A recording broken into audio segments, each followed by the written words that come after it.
Humans of the World. I'm Pragya Gargee and today is Halloween, which calls for a bonus video. So before we get into the 3 cases I have lined up for you today, if your interest is piqued by true crime, unsolved cases, paranormal activities, serial killers, cults, urban legends, and basically anything spooky gooky, please consider subscribing to my channel because I'll be here for you every second Tuesday. So the first case we have lined up today is of an evil doll named Robert.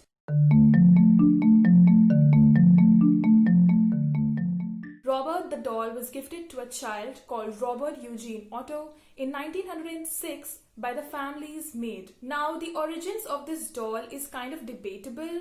Some people say that Eugene got this doll from his grandfather as a gift, while others say, the locals, they claim that this doll was gifted by the family's servant and she hexed the doll. She put some black magic and voodoo in it because she was being mistreated by the family.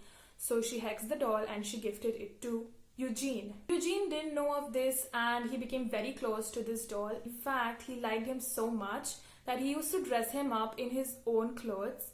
Like in this picture, you can see Eugene wearing a sailor costume, and in the next picture, you can see that the same sailor costume is worn by Robert the doll. Eugene was so close to this doll, he took him everywhere. These guys had a very close bond, and sometimes Eugene used to talk to this doll, whispered to him. In some cases, the parents claimed that they could hear a deep voice talking back to Eugene. I mean, had I been that parent, I would have just taken the doll and chucked it out of the window. But somehow these parents were chill with that. So moving on, Eugene was still very close to it until he noticed that some strange accidents were happening and it all involved Robert. Robert was known to teleport from one place to another. Like if you keep him at one place, he would shift to another. Like the next moment you see, he's gone. He's in a different place. And he used to giggle. You could see that his expressions were changing. He used to walk sometimes. And one night when Eugene was sleeping, he saw that Robert was sitting right at the edge of his bed and he became so scared. He started shouting, shivering. He was calling out to his mother for help. And his mother was downstairs and she heard him. So she came running up and she opened the door, and when she was downstairs, she could hear that a lot of commotion is going upstairs. Furnitures are being thrown here and there. It sounds like a storm has been created up in the room. So when she opened the door, when she went upstairs, she saw that Eugene was curled up in a ball and he was in the corner of the bed, crying and shivering. And Robert the doll, he was still sitting at the edge of the bed, and everything was in chaos. His room was in shambles, and I shouldn't be laughing. Okay, I'm laughing because usually in these horror plots you expect the perpetrator of these offenses, these chaotic activities, you would expect, if this doll was there in this case, that the doll would just lay in the corner innocently and you would be like, what? Who did this? But in this case, Robert, the audacity, Robert is just sitting right at the edge of the bed yeah, you got me, I did it, how's my showmanship? Robert, don't come after me, by the way. I don't mean any disrespect. Eugene only said 3 words: Robert did it. And in future, any such weird circumstances occurred, Eugene used to always say, well, Robert did it. And Robert, he liked the upstairs master bedroom window a lot. He used to go there and sit there a lot. And the visitors, they could hear him sometimes, hear his footsteps walking in the upstairs room. They could hear his devilish grin. And yeah, the visitors were a little disturbed, but Eugene was somehow not. He was still close to the doll. In fact, when he married to a woman named Anne, he still had the doll with him. He did not let it go. Anne, on the other hand, was very uncomfortable around the doll. She did not like Robert at all. And after some clamoring, she convinced Eugene to keep Robert in the upstairs attic. And Eugene conceded. And even though he considered Robert really close to him, he used to refer to him in first person as if he was a living entity, he still decided to move Robert from their, the rooms to the attic. And he went to the attic, kept Robert inside, and he locked the attic and he came downstairs. After the next few days, the neighborhood children, they came to Eugene and they complained that Robert used to watch them from the upstairs master window, and he used to make fun of them, he used to make mockery out of them, and that they were very scared of Robert. But Eugene, he was like, no, but I kept Robert up in the attic. How could he have been in the master bedroom's window? So he went to the attic, he opened the lock, and the Robert the doll, he was not there. But when Eugene went to the master bedroom, he could see that Robert the doll, he was right near the window, and he was sitting in a rocking chair like he was having the best time of his life over there. And every time Eugene took Robert and put him in the attic, somehow Robert used to make his way back to this rocking chair near the window. So in 1974, Gene Otto, he died, and this house, it went to a new family. And this family, they found Robert the doll in the attic, and they decided to gift the doll to their 10-year-old daughter. Okay, side note, guys, if you find an abandoned doll in an attic, do not give it to your child, okay? Burn it, grind it, destroy it. I don't know what you want to do with it. Just don't play with it. Just don't keep it with you, because it can turn up like Robert the doll. When this girl, she started playing with the doll, she said that she was feeling very uncomfortable near it. She said that she felt that this doll wanted to harm her. And when she used to go to sleep at night, she said that she feared for her life, and she saw Robert moving from one place to another, and one day he even tried to kill her. That is what this girl, she claimed.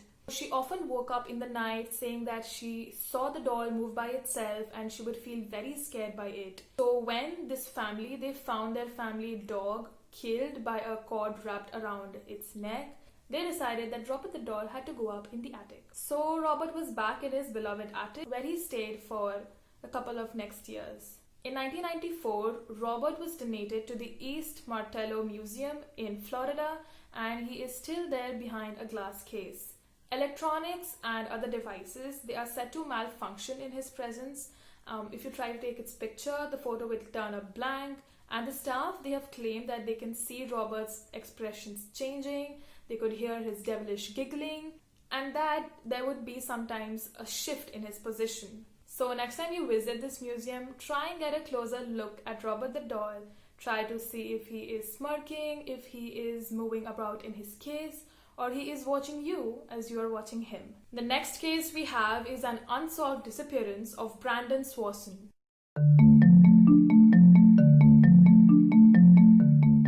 Brandon was a university student at Minnesota, and he was about to transfer to another college. So he and his friends, they wanted to celebrate the last days of his classes, so they had a party on May 14, 2008. And in this party, they were having fun. It was a very joyous occasion, and Brandon decided to leave the party at around midnight and head for his home, which was also in Minnesota. So he was driving from around 12 a.m. to 12:30 a.m. and around that time, he wrecked his car in a ditch. So there was not a lot of damage, but it's just that his car was tilted at such an angle that Brandon was having trouble taking his car back out. He called a lot of his friends and none of them picked up, so he called his parents and he said that I am at this location, if you could come and pick me up. So this entire time when Brandon's parent, Brian and Annette Swanson, they were coming to take him, he was on call with them, and he said that he was near a town named Lind. His parents arrived to the location where Brandon said that he was, and they started flashing their headlights to attract attention. Brandon said that he could not see their headlights. He started to flash his own headlights, but neither parties, they could see each other. So the frustration, it kind of grew, and Brandon said that, it's okay, I'm going to head to this town named Lind. In Lind, a friend of mine lives, and I can crash with him for the entire night. So I'm just gonna walk up till there. He came out of his car and he started walking till this town, and the entire time he was on call with his father. This was around a 47-minute call, and suddenly Brandon said, "Oh shit," and the call ended abruptly. So Brandon's father, Brian, he naturally got very tensed when he heard this, and he tried calling back his son. They were relentlessly searching for him.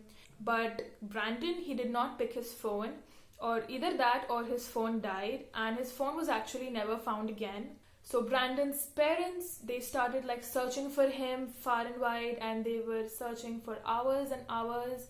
And the last thing which he said on call was, "Oh shit," after which the call was just disconnected. And when the parents, they could not find him, they went to police assistance at 6:30 a.m. in the morning. The police, they said that, he's just 19, you should wait it out, wait for him to return to home. We can take this case a little bit later if he does not turn up.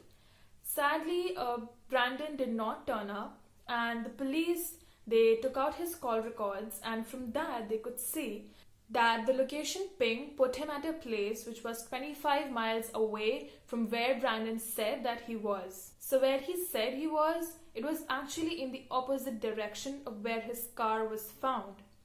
It is unclear how Brandon mixed up his directions, because his friends, they said that he had only one beer at the party and one whiskey shot. And I don't think that's enough to, make anyone disoriented or very confused with the directions. Also, his parents said that on call he didn't slur his words and that he didn't really sound confused. On call, Brandon had told his parents that he could hear the water rushing and that he was walking by fences. So the leading theory is that he could have fallen in the Yellow Medicine River, which was near the place where his location was found. But even after exhaustive searches, no body was ever found. Maybe when he said, "Oh shit," he saw something, or perhaps he slipped and fell into the water. In 2009, Brandon's parents, they spearheaded a legislation which was later turned into a law, which is called Brandon's Law, and it requires the police to make an immediate report when someone came and reported to the police that their near one is missing, be it of any age, and that they should start the search immediately. Next, I wanted to discuss this really eerie place I found called the Roopkund Lake in the Himalayas.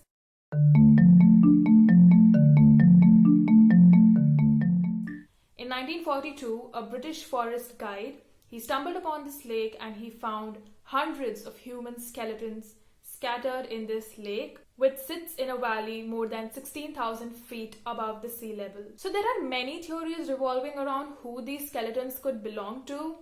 At first, it was thought that the Japanese soldier returning from World War II, this is their bones. But then the bones were dated really far back, going back till 800 AD. Others suggested that this could be the result of an epidemic of a disease, or maybe an hailstorm which struck a group of unsuspecting pilgrims. From DNA testing, researchers found out that some of these skeletons, they belong to South Asian ancestry, others were from Eastern Mediterranean groups. And these skeletons, they were 1,000 years apart, right from 800 AD to very recent in the 1800s. So how did skeletons from these very different groups and different time eras end up at one lake? From DNA testing, it was found out that one of these groups, they belonged to the same family or the tribe, and another one was a little shorter in stature. And there were around 500 bones found. From similar head bones found on some of these skeletons, which dated back to 850 AD, the scientists, they concluded that a hailstorm had killed the entire group. This interestingly mirrors a local legend which held that the mountain goddess Nanda Devi, she sent across a fierce hailstorm upon a group of people who were going on a pilgrimage but defiled the sacred ground by dancing and playing music. So every year in the summer, when ice melts, it reveals this really eerie scene, and scientists believe that there are more bones yet to be found. So that was it for today, guys. Have a happy Halloween, dress up in costumes, have fun, stay at home, and take care of yourself. If you have any other suggestions or cases for me to cover, do put them down in the comment section below. Have a good day. Bye bye.